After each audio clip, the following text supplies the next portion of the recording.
सारथी। राम मंदिर चढ़ावा चोरी मामला, यूपी सरकार ने श्री राम जन्मभूमि ट्रस्ट को सौंपी पहली एसआईटी की फाइनल रिपोर्ट। चंपत राय के साथ अनिल मिश्रा को क्लीन चिट। भाजपा ने किया 2027 का एजेंडा तय, संगठन की नई टीम का ऐलान। यूपी से 8 नेताओं को जिम्मेदारी, दलित और मुस्लिम भी शामिल। झारखंड में सीएम सोरेन ने किया बड़ा ऐलान, जेडब्ल्यूएससी सीजीएल परीक्षा की रद्द। 2014 से अब तक की सभी परीक्षाओं की सीआईडी जांच का फैसला। दिल्ली में सफाई कर्मी की हत्या के विरोध में धरना दे रहे आप विधायक कुलदीप कुमार को पुलिस ने घर से उठाया। आम आदमी पार्टी ने लगाया विधायक के अगवा और पीड़ित परिवार पर दबाव का आरोप। मध्य प्रदेश के ग्वालियर भीषण सड़क हादसा, मजदूरों से भरा लोडिंग वाहन ट्रक से टकराया, 8 की लोगों की मौत, 25 घायल। देश के कई हिस्सों में बढ़ेगी मानसून की सक्रियता, पूर्व भारत में निम्न दबाव का असर, कई राज्यों में होगी झमाझम बारिश। आप देख रहे हैं के न्यूज, खबरों का सारथी। सीधा खबरों का रुख कर लेते हैं। श्रावण माह की तीसरी सोमवारी पर बाबा बासुकीनाथ धाम में आस्था का जनसैलाब उमड़ा। हंसडीहा प्रशासनिक शिविर में 12,996 डाक बमों को टोकन दिया गया, जिससे वे बिना रुके मंदिर पहुंचकर जलाभिषेक कर सके। बरारी घाट से जल लेकर डाक बम करीब 105 किलोमीटर की दूरी 17 घंटे में तय कर बासुकीनाथ पहुंचे। रिमझिम बारिश के बीच बोल बम के जयकारों से पूरा मार्ग शिवमय नजर आया। वहीं नाग पंचमी के कारण श्रद्धालुओं की संख्या भी बढ़ी और करीब 3.5 लाख श्रद्धालुओं के जलाभिषेक की संभावना जताई गई। भीड़ को देखते हुए दुमका प्रशासन पूरी तरह मुस्तैद रहा और जगह जगह पुलिस व अधिकारी तैनात रहे।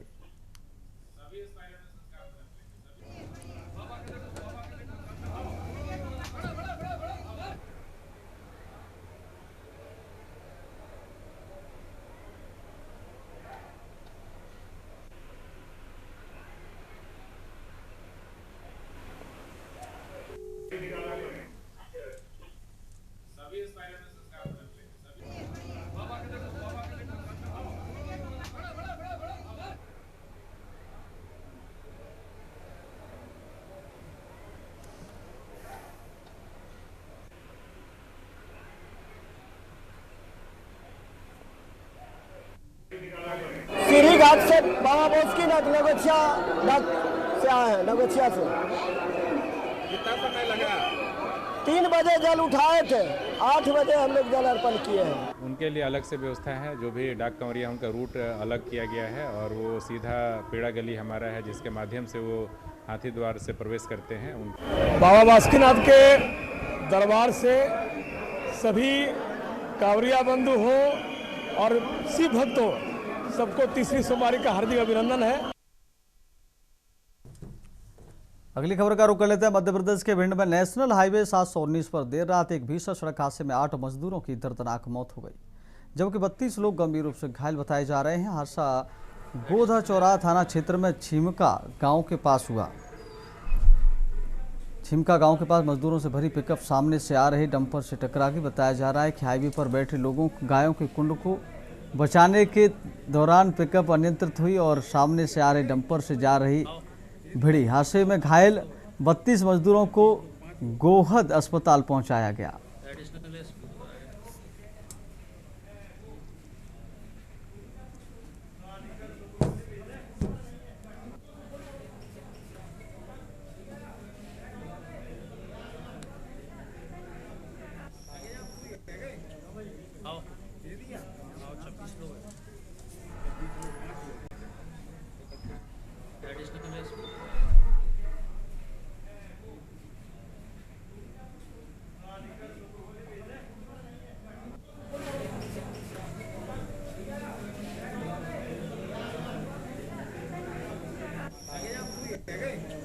आओ 26 लोग हैं, 20 लोग 5 लोग एडिशनल है।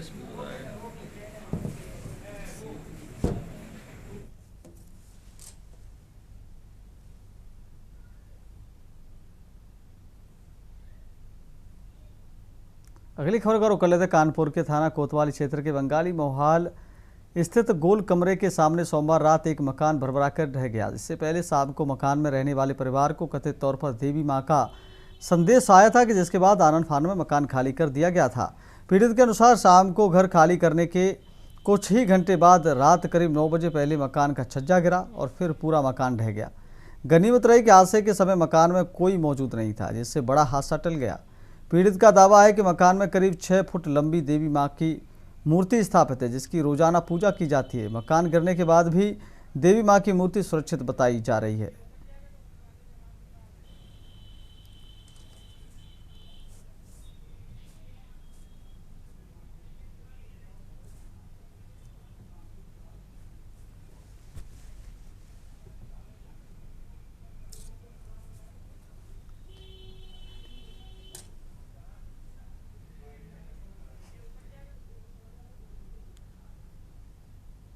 अगली खबर का रुख कर लेते हैं। बरेली में 21 अगस्त को बरेली कैंटोनमेंट बोर्ड की ओर से विशेष पर्यावरणीय कार्यक्रम का आयोजन किया जाएगा। इस कार्यक्रम में पर्यावरण मंत्री डॉक्टर अरुण कुमार मुख्य अतिथि के तौर पर शामिल होंगे। कार्यक्रम में बड़े स्तर पर वृक्षारोपण के साथ साथ नकटिया नदी के पुनर्जीवन को लेकर भी महत्वपूर्ण पहल की जाएगी। कार्यक्रम में स्वच्छता, जल संरक्षण और हरित क्षेत्र को बढ़ावा देने पर विशेष जोर रहेगा। कार्यक्रम के दौरान व्यापक स्तर पर वृक्षारोपण अभियान चलाया जाएगा। इसका उद्देश्य बरेली कैंट क्षेत्र को ज्यादा हरा भरा और पर्यावरण के अनुकूल बनाना है।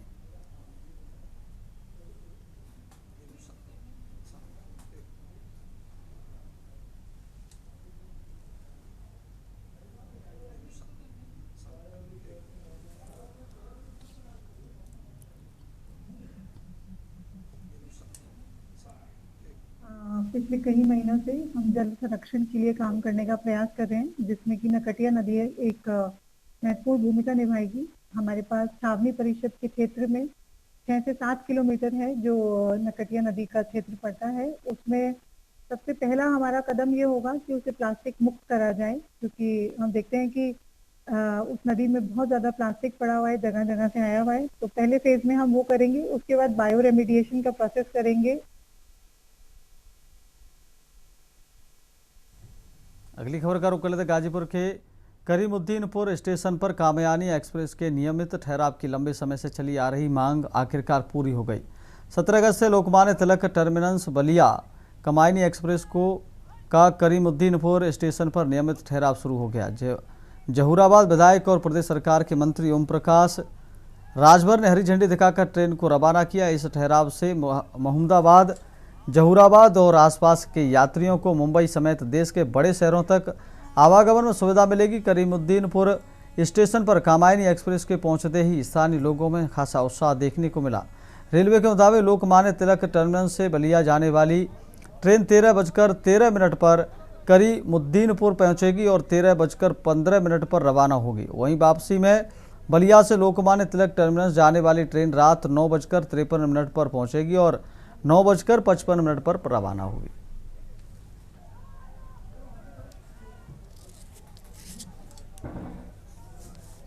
करके आपने ट्रेन की जानकारी देने के लिए और यहाँ ठहराव की जो व्यवस्था बनाई है, इसके लिए बहुत बहुत धन्यवाद आपको देता हूँ। और आप लोगों से कहूंगा कि देखो भाई, ये लोकतंत्र है, लोकतंत्र में कुछ गरम कुछ नरम होना चाहिए, तो उससे घबराने की बात नहीं है। अगली खबर का रुख कर लेते हैं। हापुड़ में खास सुरक्षा विभाग ने श्याम फूड प्रोडक्ट पर बड़ी कार्रवाई करते हुए छापेमारी की। माइल्ड फैट की बिक्री को लेकर विभाग ने यह कार्रवाई की। रैपर पर भैंस का चिन्ह मिलने के बाद अधिकारियों ने मामले की जांच शुरू की। विभाग ग्राहकों को कथित तौर पर गुमराह कर उत्पाद बेचने के आरोपों की भी जांच कर रहा है। छापेमारी के दौरान करीब 339 लीटर माइल्ड फैट सीज किया गया। इसके अलावा नंदन गोल्डन प्रीमियम उत्पाद का सैंपल जाँच के लिए भेजा गया है। खास सुरक्षा विभाग की कार्रवाई से जिले के खाद्य कारोबारियों में हड़कंप मचा हुआ है।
अगली खबर का रुख कर लेते हैं। हापुड़ में बहादुरगढ़ थाना क्षेत्र के सिरपुर से यूपी एटीएस ने मोहम्मद जफर को गिरफ्तार किया। आरोपी बिहार के पूर्णिया का रहने वाला बताया जा रहा है। एटीएस के मुताबिक आरोपी पर जैसे मोहम्मद से जुड़े होने का आरोप है। जांच एजेंसी के अनुसार आरोपी पर मदरसे के नाम पर चंदा एकत्र करने और कथित तौर पर आतंकी फंडिंग से जुड़े होने के आरोप हैं। सिरपुर कुरैशियान मस्जिद से गिरफ्तारी के बाद जांच एजेंसियां आरोपी से पूछताछ कर रही हैं।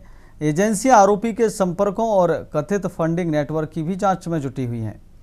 मामला हापुड़ के बहादुरगढ़ थाना क्षेत्र के सिरपुर का है।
अगली खबर का रुख कर लेते हैं। फिरोजाबाद में कलयुग में श्रवण कुमार की मिसाल पेश करते हुए फिरोजाबाद में बेटे, नाती और परनाती अपनी 95 वर्षीय बुजुर्ग मां बिरमा देवी को पालकी में बैठाकर कांवड़ यात्रा पर निकले। टूंडला के नगला सिंघी थाना क्षेत्र के गांव कोट कसौंदी ठार गंगाराम सियर देवी निवासी बिरमा देवी के साथ परिवार के सदस्य कांवड़ यात्रा में शामिल हुए। सावन के महीने में बेटों, नातियों और परनातियों ने बुजुर्ग को कांवड़ में शामिल करने की योजना बनाई। इसके बाद बिरमा देवी को पालकी में बैठाकर यात्रा शुरू हो गई। टूंडला चौराहे पर जब यह अनोखी कांवड़ पहुंची तो इसे देखने के लिए लोगों की भीड़ जुट गई। बिरमा देवी ने बताया कि उन्होंने बच्चों को ऐसा करने से मना किया था, लेकिन वे नहीं माने। उन्होंने कहा कि वह खुद को भाग्यशाली मानते हैं कि उन्हें ऐसे बेटे और परिवार मिला। चौराहे पर कांवड़ यात्रियों पर पुष्प वर्षा कर स्वागत किया गया। बिरमा देवी के 3 बेटे ओम प्रकाश, भागीरथ सिंह और जनक सिंह के उनके नाती और परनाती भी इस यात्रा में परिवार के साथ शामिल रहे। पूरे परिवार के एक साथ कांवड़ यात्रा में शामिल होने की तस्वीर लोगों के बीच चर्चा का विषय बनी हुई है। बहुत अच्छा लग रहा है। आपने इनसे कहा था कि अपने आप ही लेके गए हैं।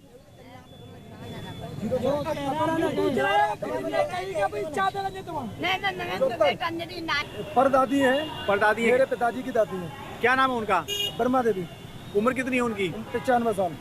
कहाँ से लेके आ रहे हैं आप? हम सोरोजी से लेके आ रहे हैं। माँ सिया देवी मंदिर है हमारा, वहाँ पे हम इनको गंगा जल चढ़ाएंगे और इनका वहीं पर वो करेंगे। वो कितने भाई हो आप? 3 भाई आ रहे हैं साथ में।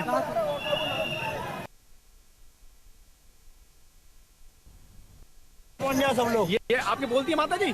बोलती है? एक सेकंड। पीछे पीछे पीछे पीछे पीछे पीछे पहुंच जाओ, पीछे पहुंचो।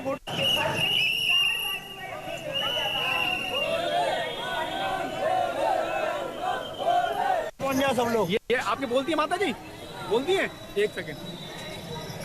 पीछे पीछे पीछे पीछे पीछे पीछे पहुंच जाओ, पीछे पहुंचो।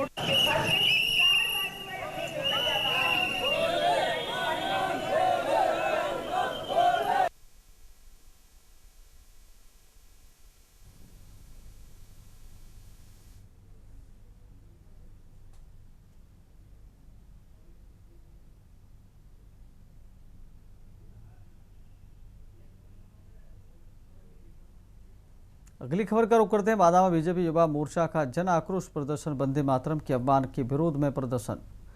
भाजपा कार्यालय से निकाला गया पैदल मार्च कर कांग्रेस कार्यालय पहुंचे कार्यकर्ता। स्टेशन रोड स्थित कांग्रेस कार्यालय के बाहर प्रदर्शन। कांग्रेस के कथित अमर्यादित आचरण का विरोध। कांग्रेस कार्यालय के सामने गाया गया वंदे मातरम राष्ट्रीय गीत के सम्मान को लेकर कार्यकर्ताओं ने जताया आक्रोश। भाजपा युवा मोर्चा जिलाध्यक्ष मोहित गुप्ता ने किया नेतृत्व। वंदे मातरम को राष्ट्रभक्ति और स्वाभिमान का प्रतीक बताया। राष्ट्रीय प्रतीकों के सम्मान का लिया संकल्प। प्रदर्शन में भाजपा के कई पदाधिकारी रहे मौजूद। सैकड़ों कार्यकर्ताओं और युवाओं ने लिया हिस्सा।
अगली खबर का रुख करते बांदा के कालिंजर दुर्ग पहुंचे डीएम बांदा अमित आसेरी नीलकंठ महाराज के लिए दर्शन पूजन मंदिर परिसर का किया स्थलीय निरीक्षण।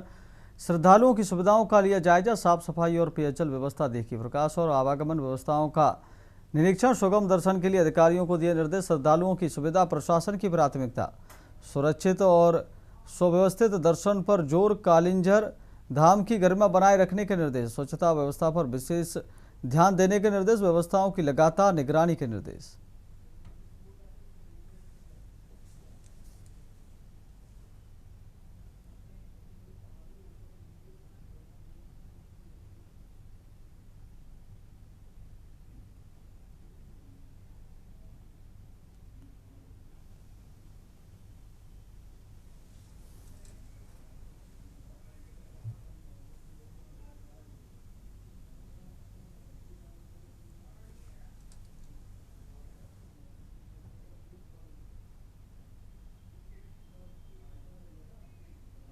अगली खबर का रुख करते उत्तर प्रदेश में प्रस्तावित गोमित्र योजना के विरोध को लेकर बीजेपी ने समाजवादी पार्टी प्रमुख अखिलेश यादव पर तीखा हमला बोला है। बीजेपी प्रवक्ता राकेश त्रिपाठी ने आरोप लगाया कि अखिलेश यादव गौवंश संरक्षण में खड़े हैं और मजहबी तुष्टीकरण की राजनीति कर रहे हैं। प्रस्तावित गोमित्र योजना को लेकर बीजेपी प्रवक्ता राकेश त्रिपाठी ने कहा कि अखिलेश यादव यदुवंशी होने के बावजूद कथित तौर पर गौवंश के मुद्दे पर कसाईयों के साथ खड़े दिखाई दे रहे हैं।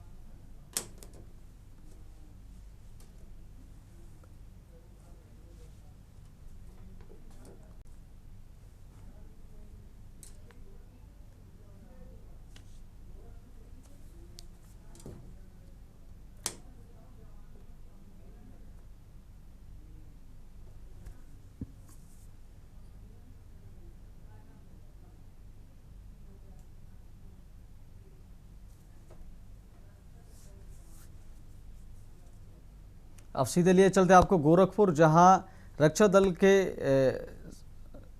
जवानों का सम्मेलन चल रहा है। मुख्यमंत्री योगी आदित्यनाथ पहुंचे हुए हैं, आपको तस्वीर दिखा देते हैं। गोरखपुर से मंच पर सम्मानित प्रतिनिधिगण के सानिध्य में आज गुरु गोरक्षनाथ की इस धरा पर अपने कैशलेस कार्ड को प्राप्त करते हुए और अंत में हम आमंत्रित करेंगे पीआरडी जवान अनामिका वर्मा जी, जनपद लखनऊ से गुंजायमान ध्वनि तालियों की प्रांतीय रक्षक दल के जवान को कैशलेस चिकित्सा कार्ड का शुभारंभ का यह कार्यक्रम समस्त सम्मानित जन प्रतिनिधिगण के सानिध्य में अशेष धन्यवाद माननीय आप सभी का। ज्यों रवि का प्रशस्त है प्रकाश, हर जन का उन्नत विकास, खुद तप कर सबको दे रहे प्रकाश, उन माननीय को शत शत प्रणाम। मंच पर विराजमान उत्तर प्रदेश शासन के यशस्वी माननीय मुख्यमंत्री महोदय, परम श्रद्धेय गोरक्षपीठाधीश्वर महोदय से करबद्ध विनम्र अनुरोध है कि माननीय महोदय अपने आशीर्वचनों से हम सभी को अनुग्रहित करें। तालियों के साथ स्वागत, वंदन एवं अभिनंदन।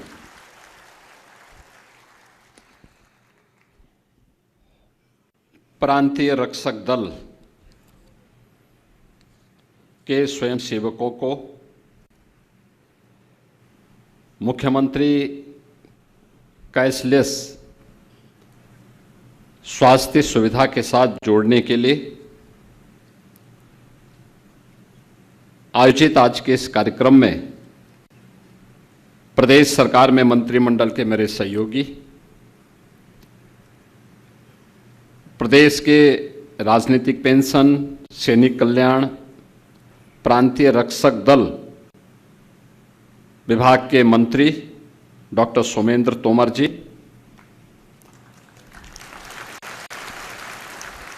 जिला पंचायत अध्यक्ष श्रीमती साधना सिंह जी, विधान परिषद सदस्य डॉक्टर धर्मेंद्र सिंह जी, मान्य विधायकगण श्री विपिन सिंह जी, श्री फतेह बहादुर सिंह जी, श्री महेंद्र पाल सिंह जी, श्री राम चौहान जी, श्री प्रदीप शुक्ला जी, श्री श्रवण कुमार निषाद जी, विभाग के सचिव एवं महानिदेशक श्री सुहास सेलवाई जी, भारतीय जनता पार्टी के क्षेत्रीय अध्यक्ष श्री विनोद राय जी, जिलाध्यक्ष जनार्दन तिवारी जी, महानगर अध्यक्ष श्री रमेश प्रताप गुप्त जी, पूर्व महानगर अध्यक्ष श्री राजेश गुप्ता जी, और आज के इस कार्यक्रम में सभी 75 जनपदों से में आयोजित प्रांतीय रक्षक दल से जुड़े हुए आज के इस कार्यक्रम में उपस्थित सभी हमारे प्रांतीय रक्षक दल के स्वयंसेवकगण, विभागीय अधिकारीगण और उपस्थित बहनों और भाइयों, मैं सबसे पहले उत्तर प्रदेश में कानून का राज स्थापित करवाने में पुलिस और प्रशासन के साथ एक सहयोग की भूमिका के साथ सदैव समर्पित भाव के साथ, यानी शांति हो या अन्य विपरीत परिस्थितियों में भी ऐसे सभी प्रांतीय रक्षक दल के स्वयंसेवकों का मैं इस कार्यक्रम के अवसर पर हृदय से अभिनंदन करता हूं।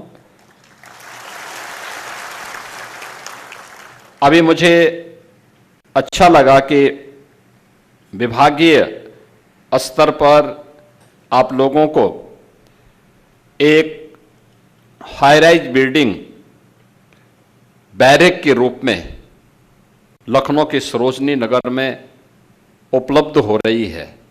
मैं इसके लिए विभाग को हृदय से बधाई देता हूं।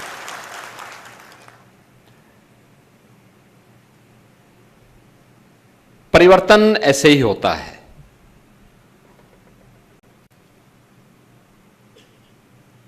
अच्छी सरकारें आती हैं तो सबके अच्छे दिन भी लाती है। पहले पुलिस के अधिकारियों और जवानों के लिए भी अच्छी बैरक की सुविधा नहीं हुआ करती थी, और अगर आप आज के दिन पर देखेंगे तो प्रदेश के अंदर 56 जनपद ऐसे हैं जिन जनपदों में उस जनपद की सबसे ऊंची बिल्डिंग अगर किसी की होगी तो पुलिस कार्मिकों के बैरक की होगी।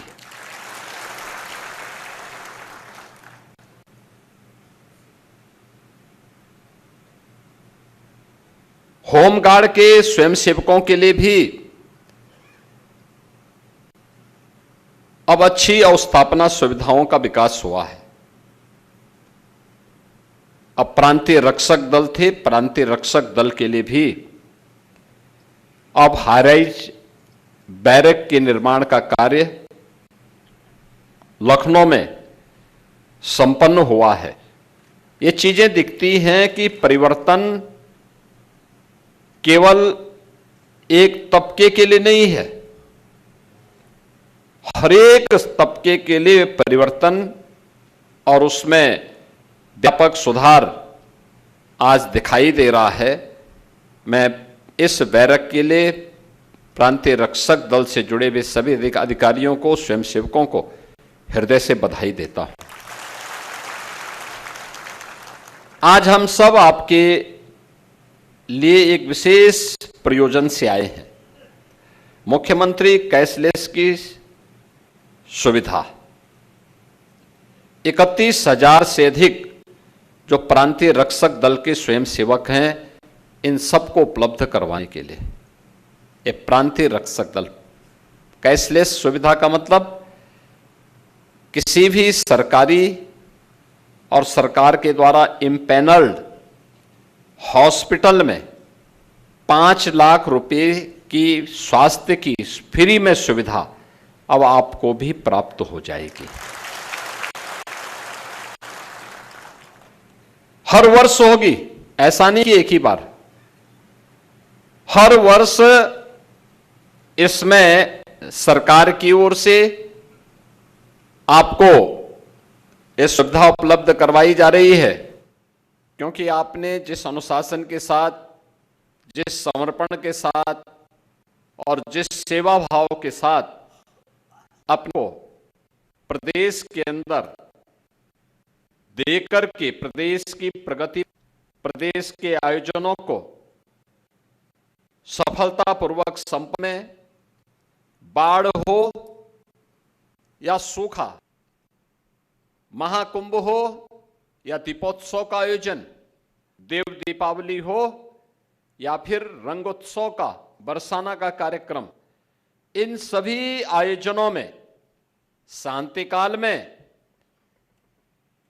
ट्रैफिक की व्यवस्था का संचालन करने का कार्य हो या फिर राजस्व से जुड़े हुए मामलों में प्रशासन और पुलिस का सहयोग करने के लिए हर एक स्तर पर जहां भी लगा दिया, चुनाव की ड्यूटी हो या फिर किसी अन्य सामान्य प्रयोजन से, इन सभी कार्यक्रमों में एक साथ जुड़ करके, लग करके प्रांतीय रक्षक दल ने अपनी जो सेवाएं प्रदान की हैं, उन सेवाओं के प्रति उनको धन्यवाद देते हुए आज राज्य शासन की ओर से आपको 5 लाख रुपए की प्रतिवर्ष स्वास्थ्य बीमा का कवर उपलब्ध करवाया जा रहा है। और किसी भी सरकारी इम्पैनल्ड हॉस्पिटल में आप जाकर के, निजी क्षेत्र के इम्पैनल्ड हॉस्पिटल में जाकर के आप अपने परिवार का भी उपचार उस 5 लाख रुपए में करवाने के लिए स्वतंत्र होंगे। इसके लिए उत्तर प्रदेश सरकार ने सुविधा आज आप सभी 31,000 स्वयंसेवकों को प्रदान किया है।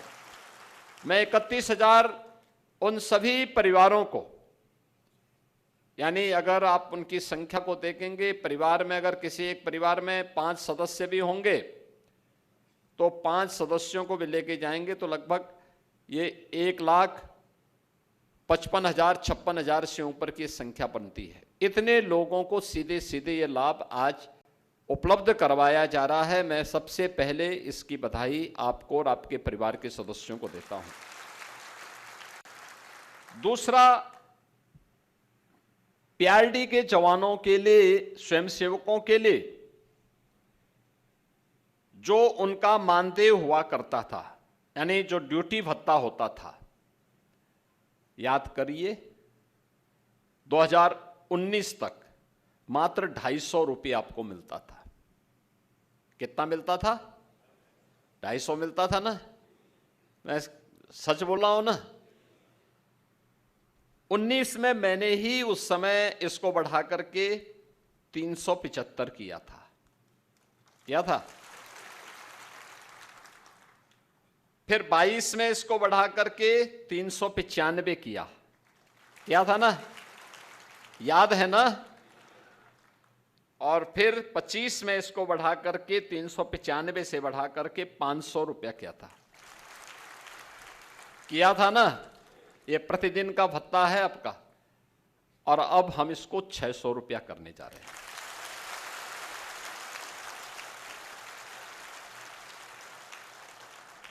देखिए, आप कार्य करेंगे तो इसके परिणाम भी आएंगे।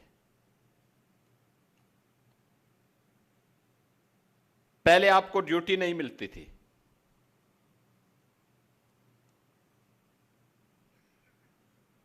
आज पीआरडी के जवान कम पड़ जाते हैं ड्यूटी के लिए। लोग हमारे सामने भी प्रस्ताव रखते थे, कहते साहब इनका कोई काम है नहीं। हम कहते थे काम तो लेना पड़ता है, कोई कार्य नहीं है, आप उन्हें ट्रैफिक की व्यवस्था में लगाइए,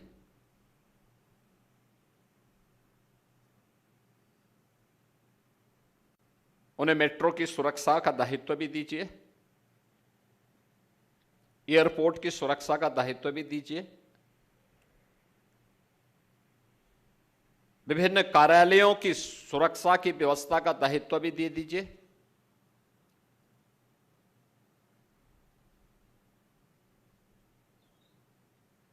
पैमाइश करने के लिए या औद्योगिक संस्थानों की व्यवस्था के लिए वहां पे सुरक्षा का दायित्व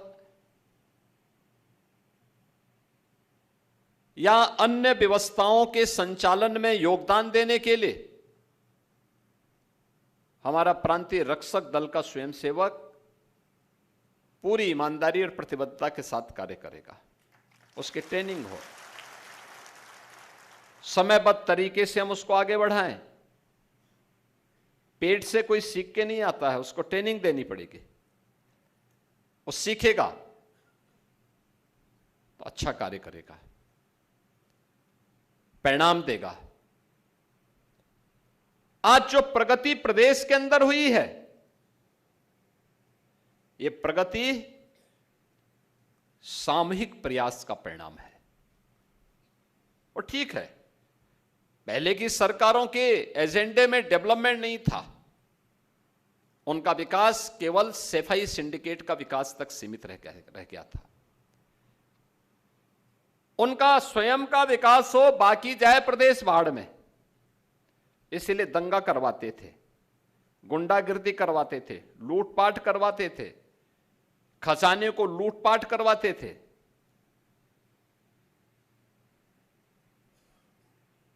जब समग्रता के साथ कोई सरकार सोचती है, सर्वसमावेशी विकास की बात करती है, तो इसमें हमने गांव की बात की, गरीब की बात की, नौजवान की बात की, महिलाओं की बात की, तो हमने जवान की बात भी की। अगर युवा का कल्याण भी होना है, महिलाओं के उत्थान के लिए भी कार्य करना है, अन्नदाता किसानों की खुशहाली के लिए कार्य करना है, गरीब को शासन की योजना का लाभ पहुंचाना है,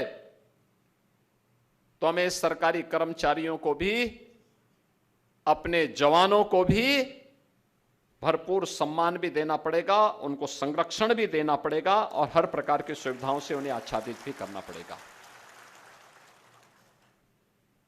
आज जब सबने मिलकर के प्रयास किया तो परिवर्तन भी हुआ है। परिवर्तन कैसे होता है आप सोचो ना, यही तो प्रदेश है जहां रोज दंगे होते थे, रोज दंगे, कर्फ्यू, ना बेटी सुरक्षित थी, ना व्यापारी सुरक्षित था, ना आवागमन के साधन थे, अव्यवस्था चारों ओर थी। याद रखना, जो लोग आज आरोप प्रत्यारोप कर रहे हैं,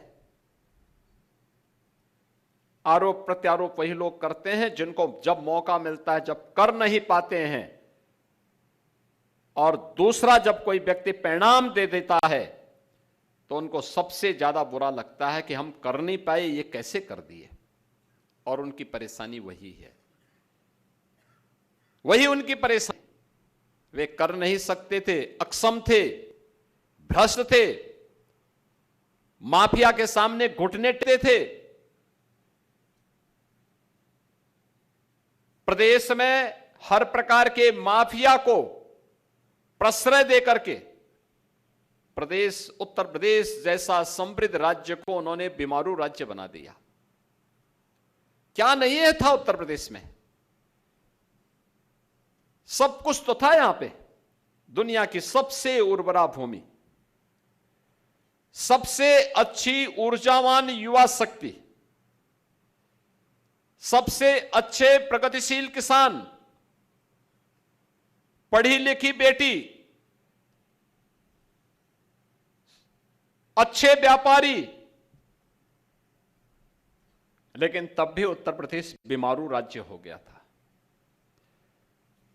तो जो प्रदेश को बीमार बनवा दिए हों अपने कृत्यों से, वे यहां के नागरिकों की बीमारी का उपचार क्या कर पाते हैं?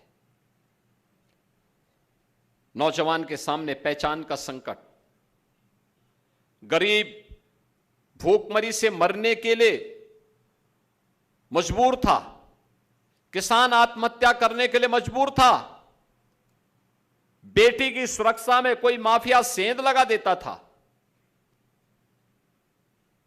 हर दूसरे दिन एक दंगा होता था, बिजली नदारद, सड़कें गायब। यही तो थी प्रदेश की पहचान। अब तो सड़क भी अच्छी है, बिजली भी आती है, माफिया गायब है, दंगे गायब हैं, दंगाई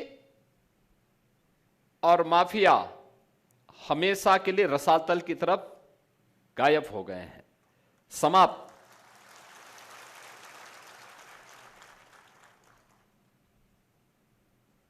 आज उत्तर प्रदेश बीमारू राज्य नहीं है, भारत की अर्थव्यवस्था का एक ग्रोथ इंजन बनकर के उभरा है। हमने 9 वर्ष में उत्तर प्रदेश की अर्थव्यवस्था को 3 गुना किया है।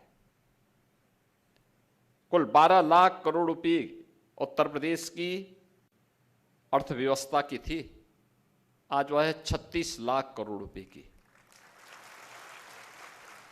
43,000 थी यहां प्रति व्यक्ति आए, आज वह 1,20,000, आज 1,20,000 है। यहां का जो सालाना बजट था वह 3 लाख करोड़ का था, आज हम वह 9,70,000 पहुंच गया है। यह है प्रोग्रेस, यह है प्रगति के मानक। ये लुटवाते थे, लूटते थे, प्रदेश का पैसा विदेशों में जमा करवाते थे, अपने बाल बच्चों के लिए, आने वाली कई पीढ़ियों के लिए इतना पैसा इन्होंने संचित करके रखा हुआ है, इनको लगता है कोई खतरा आएगा ये भाग जाएंगे। लेकिन जिन लोगों ने दुबई में पैसा छुपाया था, आपने देखा होगा अभी अमेरिका ईरान के युद्ध में, और ठीक मिसाइल वहीं गिर रही थी, चिल्ला रहे थे सब, यानी मौतें दुबई में हो रही थी, मिसाइल वहां गिर रही थी, और चिल्लाहट इन नेताओं के घर में हो रही थी कि जैसे, क्योंकि उनका सब अवैध कमाई का पैसा जा रहा था, वो मिसाइल उनके अवैध कमाई पे भी गिर रही थी। और ये ऐसे ही लूट करने वालों पर ऐसे ही होता है। बहनों और भाइयों,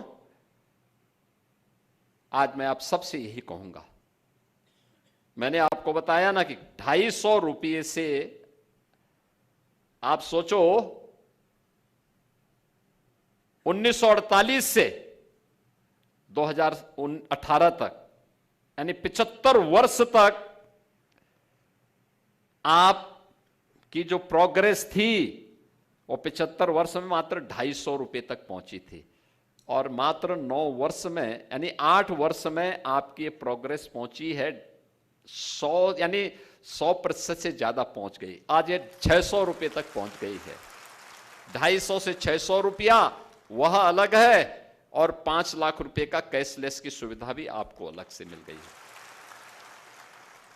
इतनी सुविधाओं पे आच्छादित होना, इसके लिए और मेहनत से काम करने की आवश्यकता है, और परिश्रम किए जाने की आवश्यकता है, और भी अच्छे ढंग से, सम्मानजनक ढंग से अपने इस प्रांतीय रक्षक दल को और सुसज्जित करने के लिए, इसकी ट्रेनिंग को और पुख्ता बनाए रखने के लिए, जो रिक्त पद हैं उनको और समय पे भरने की तैयारी करने के लिए ट्रेनिंग समय समय पर हो, और जहां ड्यूटी पे लगा दिया जाए, शासन के जो ऑर्डर हैं पूरी ईमानदारी और प्रतिबद्धता के साथ उसका पालन करना है। यही जीवन का ध्येय होना चाहिए, क्योंकि हम सब भारतवासियों का एक ही ध्येय होना चाहिए, और ध्येय होना चाहिए कि देश प्रथम। मेरे देश की सुरक्षा में कोई सेंध न लगाने पाए, हमारे राष्ट्र को कोई क्षति न पहुंचाने पाए, भारत की एकता और अखंडता को कोई खंडित न करने पाए, भारत की सुरक्षा में कोई सेंध न लगाने का दुस्साहस कर सके। बांटने वाले जो लोग हैं, कोई जाति के नाम पर, कोई क्षेत्र के नाम पे, कोई भाषा के नाम पर, कोई किसी अन्य बात के आधार पर बांटने का जो कुत्सित प्रयास करेंगे, इन लोगों से सतर्क और सावधान रहने की आवश्यकता है। जो कमांडर की ओर से ऑर्डर प्राप्त हो, आप जिसके अधीन भी काम करते हो, वहां के ज्वाइंट मजिस्ट्रेट होंगे, वहां पुलिस होगी, वहां पर प्रशासन से जुड़ा हुआ कोई सीनियर अधिकारी होगा जो दायित्व देता है, पूरी ईमानदारी और प्रतिबद्धता के साथ जब आप कार्य करेंगे तो आपको इसी प्रकार से प्रगति होती हुई दिखाई देगी। ऐसे ही आपकी प्रोग्रेस निरंतर आगे बढ़ेगी।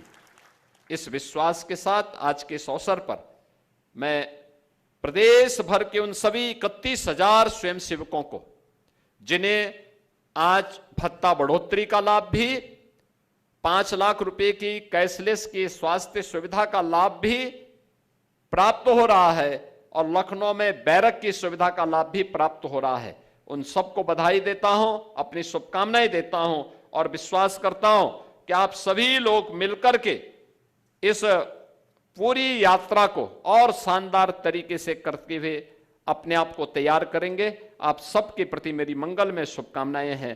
धन्यवाद। जय हिंद।